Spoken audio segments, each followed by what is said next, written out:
పరిశుద్ధ నామములో ఈ పరిశుద్ధ దినము ఆదివారం దినములో దేవుని సన్నిధిలో ఇలాగ ప్రార్థించుటకు దేవాతి దేవుడు మనందరికి ఇచ్చిన సమయాన్ని బట్టి వేలాది వందనాలు చెల్లించుకొంచున్నాం. ప్రియులారా, ఈ యొక్క సమయంలో మరి దేవుని యొక్క వాక్యం వినబోతున్నాము.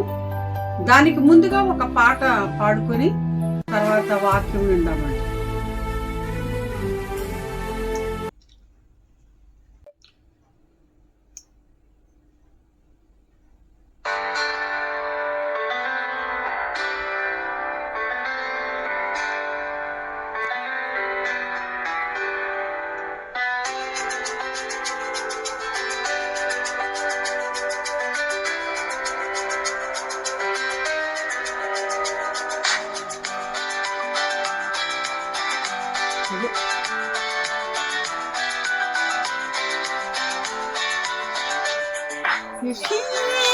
కృష్ణాశ్రయము కేసే నాధారము కేసే నాశ్రయము కేసే నాధారము నా కోట నీవే, నా దుర్గము నీవే, నా కాపరి నీవే, నా కోట నీవే, నా దుర్గము నీవే, నా కాపరి నీవే.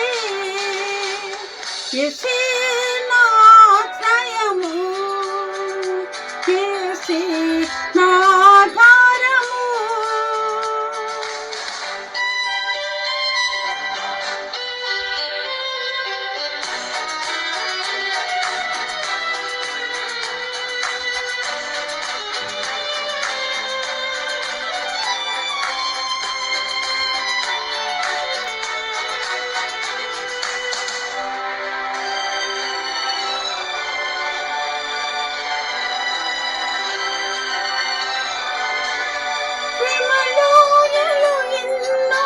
ఎదురవచ్చిన కష్టాల ఊబిలో ఊరుకున్నాను.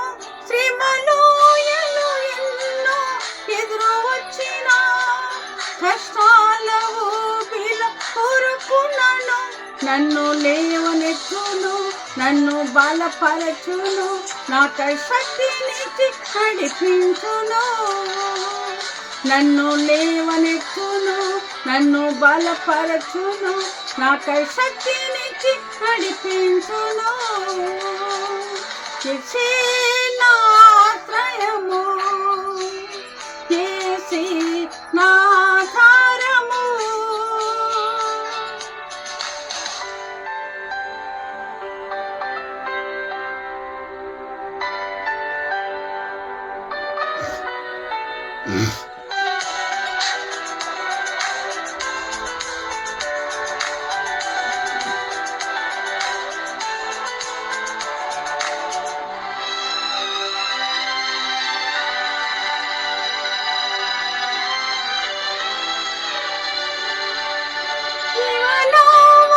తుఫాను చెలరేగిన ఆత్మీయ జీవితంలో అలలు ఎగసిన, జీవనాలు తుఫాను చెలరేగిన ఆత్మీయ జీవితంలో అలలు ఎగసిన, నాకు తోడుండును, నన్ను దారి చేర్చును, నా నావలో నాతో ఉండును.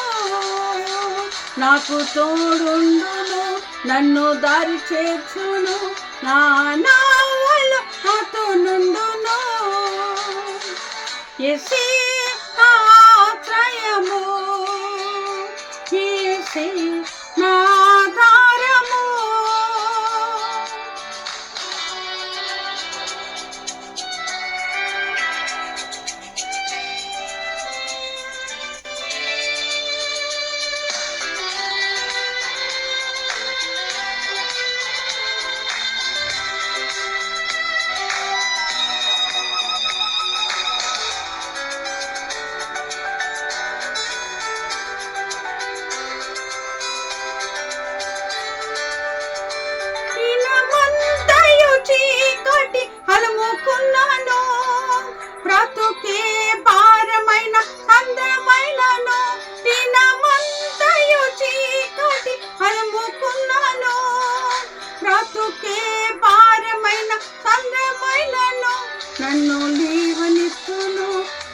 బలపరచును, నాకై శక్తినిచ్చి నడిపించును.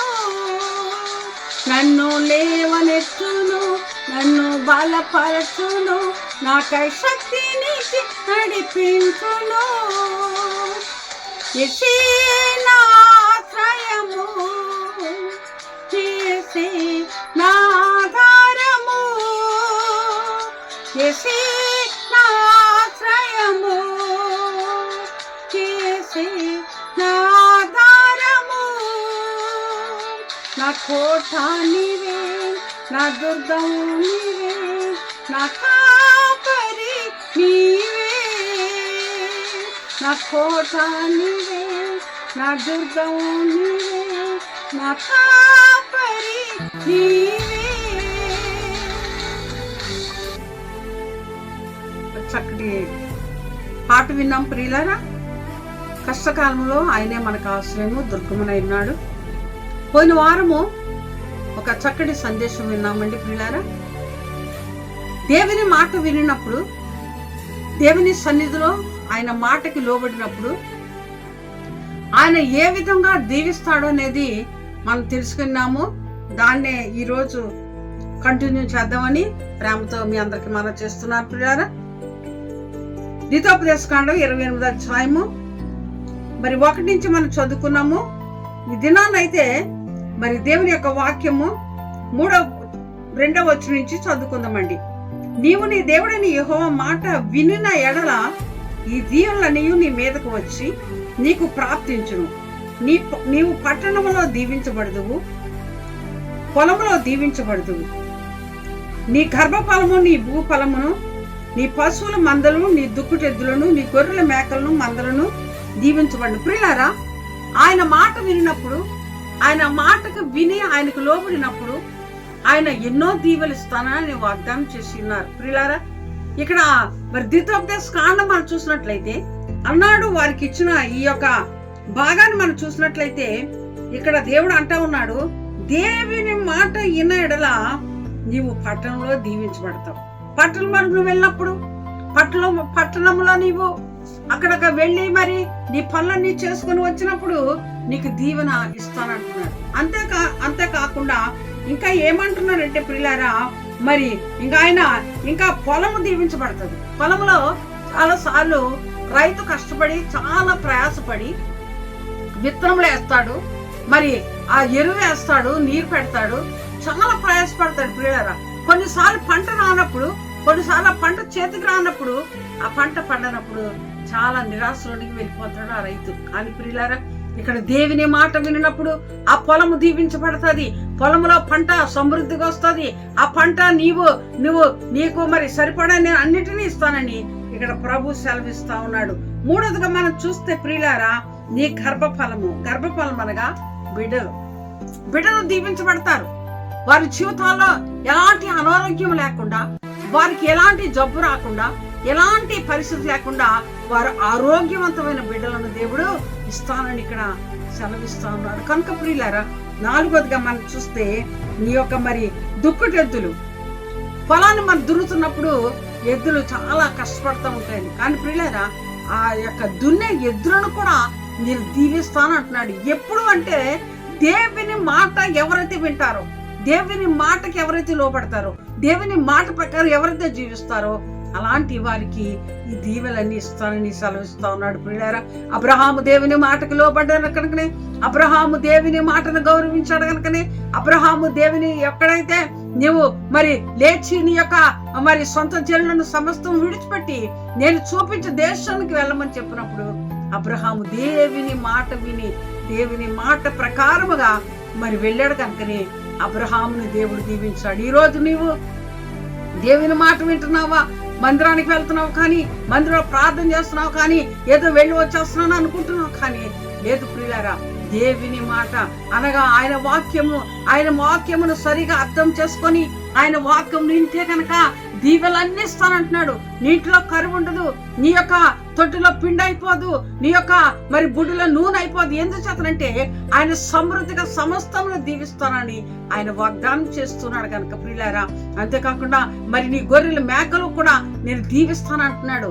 మరి వేలాది సంఖ్యలో మరి ఆయన ఆ యొక్క గొర్రె మేకలను కూడా ఆయన దీవిస్తానని సెలవిస్తా ఉన్నాడు కనుక ప్రియులారా, ఇన్ని ఆశీర్వాదాలు ఒకవేళ అన్ని విడిచిపెట్టుకుంటున్నామేమో ఒకసారి నువ్వు గమనించు. నీంట్లో కరువు ఉంటుంది, నీంట్లో ఖడ్గం ఉంటుంది, నీంట్లో సామం ఉంటుంది.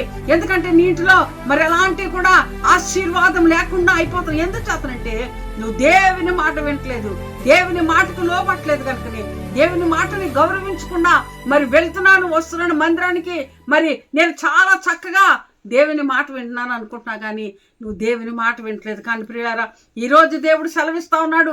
ఈ పరిశుద్ధ దినంలో దేవుడు నీతో మాట్లాడుతున్నాడు.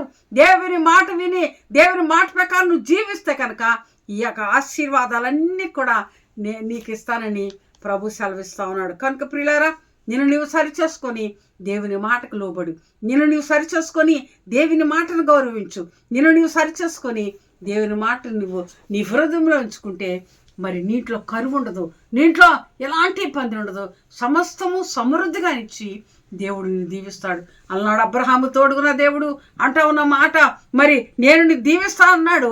అబ్రహామును దేవుడు దీవించాడు. కనుక ఆ దీవెలన్నీ కూడా అబ్రహాం వల్ల నువ్వు దీవించబడాలంటే దేవుని మాటను విను, దేవుని మాటను గౌరవించు, దేవుని మాటను ప్రేమించు.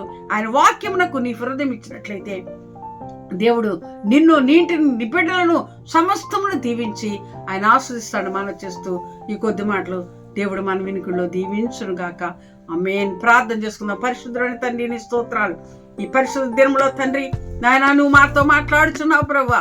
నాయనా నీ కొందనాలు తండ్రి, అనేక మార్లు మేము అనుకుంటున్నాం ప్రభువా, మందిరానికి వెళ్తున్నాము, దేవుని వాక్యం వింటున్నాము, దేవుని వాక్యమును మేము చాలా చక్కగా విని నేర్చుకుంటాం అనుకుంటున్నాం. కానీ ప్రభువా ఈరోజు నాయన అనేక మంది నాయన నీ వాక్యం వినట్లేదు నాయన, నీ వాక్యానికి స్థలం ఇవ్వట్లేదు ప్రభువా, నీ వాక్యమును తండ్రి సరిగా అర్థం చేసుకోవట్లేదు కనుక ప్రభువా అనేక సార్లు గృహంలో తండ్రి కష్టాలు నాయన, గృహంలో బాధలు నాయన, గృహంలో తండ్రి ఆ సమృద్ధి లేదు నాయన, గృహంలో తండ్రి అనేక విషయాలు లోటు కనబడుతుంది నాయన. నాయన నీకు వందనాలు. గౌరవజు నాయన నువ్వు మాట్లాడుచున్నావు ఆయన వాక్యమును బట్టి నాయన నీకు వందనాలు. మాతోనే మాట్లాడుచున్నావు ప్రభా, నీ వాక్యం విని ప్రభా, నీ వాక్యానికి లోబడి నాయన, నీ వాక్యానుసారంగా జీవించే జీవితం మాకు అందరికి దయచేయండి ప్రభా. నీ స్తోత్రాలు తండ్రి. గౌరాయన అలనాడు ఇశ్రాయేలుతో మాట్లాడుచున్న దేవుడు ప్రభా, మాతో కూడా మాట్లాడుచున్న కానీ ప్రభా నీ మాట జాగ్రత్తగా విన్నాయన ఆ ప్రకారం జీవించే కృపని అందరికి దయచేయమని నడిపించమని యేసయ్య నామములో అడిగి వేడుకొనిచున్నాము తండ్రి. Amen. May God bless you. దేవుడు మిమ్మల్ని దీవించును గాక. ఆమెన్. ఆమెన్.